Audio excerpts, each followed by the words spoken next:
Greetings everyone! Here is how you can redirect a page on WordPress without using any plugins. So, to redirect pages on WP, let's first log in to your WordPress dashboard. We are already logged in. Let's create a sample page. Go to Pages, Add Page. I will call it a test page. And publish it. I will quickly preview the page. So this is the blank page we created. Now we want to redirect this page. To do that, we will be using this simple code, which will be provided. This is a very simple code. Here, we need to write the page ID. This is the page we want to redirect. The page ID is 164.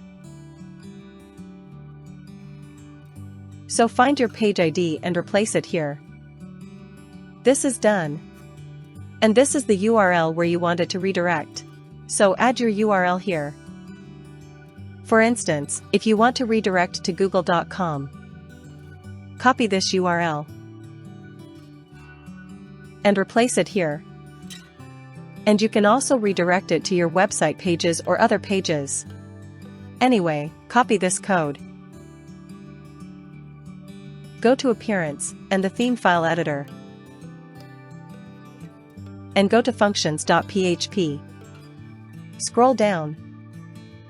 And paste the code here. So it is here, update file. So the file has been updated. Now let me open this page. And you can see it has been redirected to Google. Let me try this in incognito mode. And you can see it is redirecting to Google. Now you can change this code and write the URL of the same website. Let me try to go to my home page. Let me replace it here. I will replace the whole code. Update file. Now, if I open this, it is redirecting to our home page. Hope this video was useful. Thank you very much.